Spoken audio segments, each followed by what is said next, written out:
Hey guys, Jordan here. Today we're going to put the Suncor shocks into the 2013 Tesla Model S. It's going to be the front shock installation. It's going to be the same thing for the other side.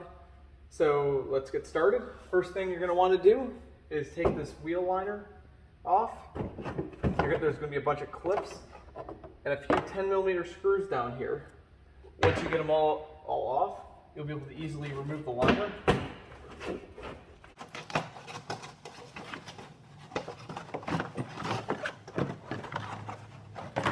We're going to loosen the lower bolt for the shock.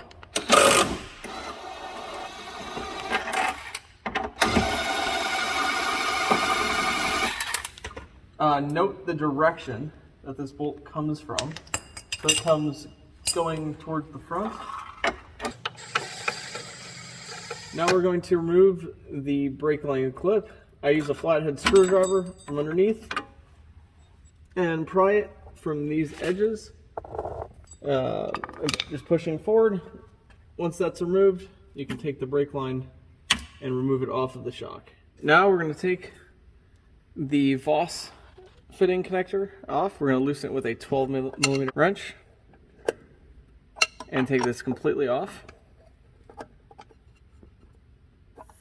Once you get the line loosened, you'll start hearing the air start bleeding out of the shock. This is going to be your easy way of depressurizing the shocks. With the Voss connector off, we're going to now remove these clips below. I just kind of like use my thumb, pry it out, and then we're going to take the Voss connector, and then I take a little piece of saran wrap and wrap this so that dirt does not get into this. Now we're going to take the 10mm bolt for the speed sensor and remove it.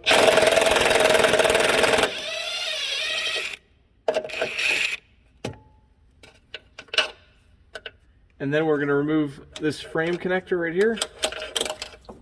And then disconnect the speed sensor, push the tab, pull it out, and then take the line and pull it off of the shock. And then what I go and do is going to coil this up, just like so, and I'll put this off to the side. Now we're going to remove this pinch bolt at the top of the knuckle. It's a 15 nut with a T50 Torx driver on the end.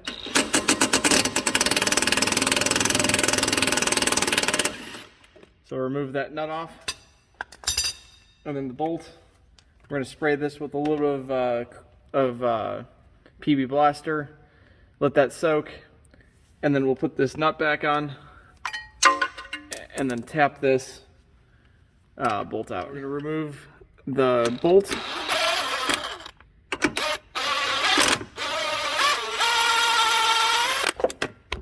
And then we're going to tap the bottom of this where the control arm is, and that's going to allow us to remove the knuckle off of the upper control arm. We're going to tap the bottom of the ball joint up, and you might want to have somebody hold this because this whole knuckle will fall forward at you.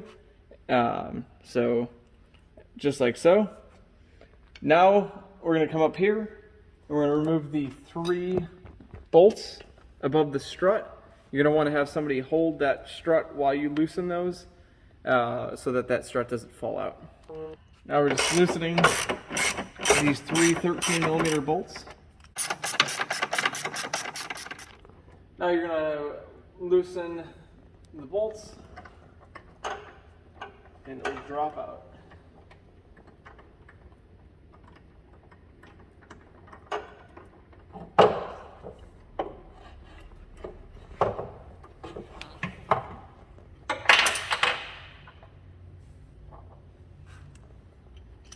We found that removing the this pinch bolt right here makes it much easier to remove the shock, as using a pry bar down there can be a little bit of a pain. So the extra little steps that it takes definitely makes it much easier to do this removal. With the included fitting, we're going to take this. If you're going to put any grease only use Super Lube. I use that just to lubricate the O-ring. It's this specific brand. Be very careful. You use the wrong type of grease, you can ruin this O-ring. Now we're just going to screw this down and just snug it by hand until it stops. If you do it by hand, you're not really going to over tighten it very easily, so get that snugged in. And then when you go and put the next fitting on, that will fully tighten it. Now we're going to take our shock and we are going to now feed this up and into the spot where it goes very carefully.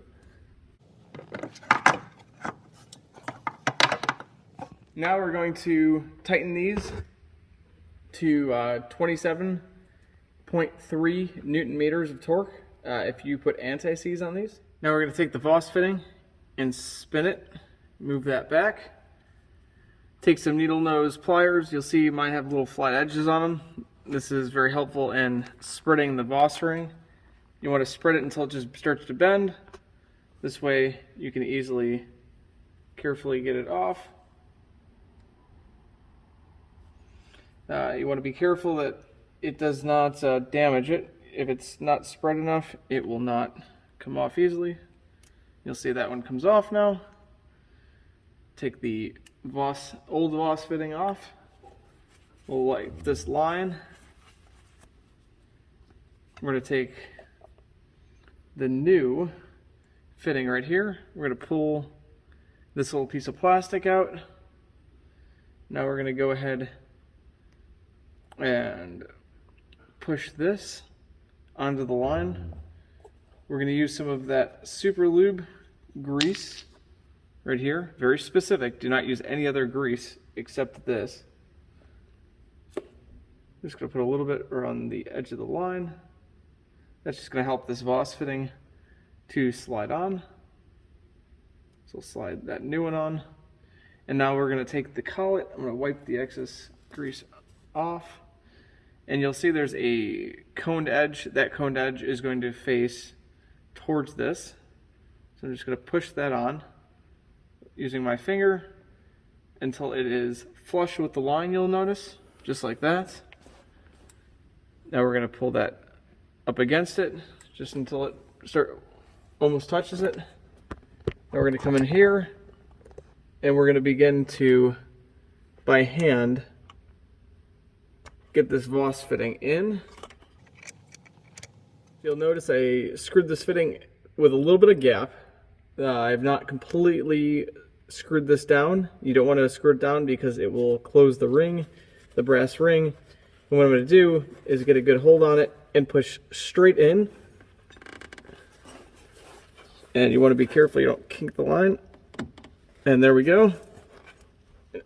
Put some force on it without kinking it. Once it is fully in, now we can take our 12mm wrench and fully snug this down. If the shock is crooked with the control arm, you'll see I took an adjustable wrench below here and I use this, and I can now align the shock from the bottom to get this into position where it needs to be. And now we can slide that, now we can pin the bolt at the bottom. Now I'm going to grab below the rotor and lift up. And then at the same time, you're going to take the shock, get it into position,